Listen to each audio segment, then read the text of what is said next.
Every month, Mira told herself the same thing. This month will be different. But somehow, before the next salary arrived, her money was already gone. And after 4 years of working as a teacher, she still had no savings. Mira was 26 years old and had been teaching at a private school for almost 4 years. Every morning started early. She woke up before sunrise, prepared lesson plans, rushed to school, taught noisy classrooms, checked notebooks, attended meetings, and returned home completely exhausted. The work was honest. The work was tiring. But no matter how hard she worked, her bank account never seemed to grow. The strange thing was, Mira didn't live a luxurious life. She didn't buy expensive phones. She didn't travel often. She didn't spend money on fancy restaurants or designer clothes. At least, that's what she told herself. But little by little, money disappeared anyway. Tea at the school canteen after class, snacks during break time, online food deliveries after stressful days, and sometimes paying for coworkers because she didn't know how to say no. "It's okay, I'll pay." She said those words more often than she realized. Some mornings, Mira woke up late and panicked. Even though the school was close enough to walk to, she called a taxi anyway. 50 rupees here, 100 there, small amounts that didn't feel important in the moment, but repeated every week, they slowly became thousands.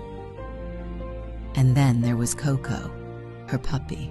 Coco was the happiest part of her difficult days. Whenever Mira felt stressed, overwhelmed, or emotionally exhausted, she bought little things for Coco, new treats, tiny toys, shampoo, cute accessories.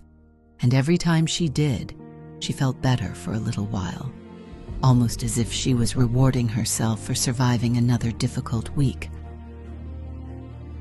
Then one day, Teacher's Day preparations began at school. The staff room became full of excitement. Teachers discussed saris, makeup appointments, matching shoes, salon visits. Everyone sounded excited. Mira smiled and joined the conversations, but quietly. Under the table, she opened her banking app. 327 rupees. That was all she had left, and salary was still days away. For a moment, her chest felt heavy, because after 4 years of working, she still couldn't handle even a small emergency without borrowing money. That night, Mira couldn't sleep. The room was silent except for the sound of rain outside. So she opened YouTube and searched, "How to save money." At first, the advice sounded repetitive. Budgeting, tracking expenses, saving first. She almost stopped watching, but then one sentence made her pause. The problem is not always low income. Sometimes the problem is emotional spending. Mira stared at the screen quietly, because suddenly everything made sense. She realized something painful. She wasn't spending because she was careless. She was spending because she was emotionally tired. After stressful days at school, small purchases felt comforting. Buying snacks felt like self-care. Paying for others felt like kindness. Buying things for Coco felt like love. The problem wasn't really the money. It was the emotions attached to spending it. So instead of trying to completely change her life overnight, Mira decided to start small. Very small. She began writing down every expense, every tea, every snack, every taxi ride. She stopped buying unnecessary skincare products she never truly needed. She started carrying homemade food to school more often. And instead of taking taxis, she began walking whenever she could. Most importantly, the moment salary arrived, she transferred a small amount directly into savings before spending anything else. But honestly, the hardest part wasn't budgeting. It was learning how to say no. No to emotional spending. No to stress shopping, no to unnecessary online orders, no to paying for everyone all the time. Sometimes coworkers invited her for tea and she politely declined. Sometimes she opened shopping apps and closed them again. And some days she still failed. Some days she still bought things emotionally. But slowly, things began to change. 6 months later, Mira opened her bank account one quiet evening and froze. 12,000 rupees.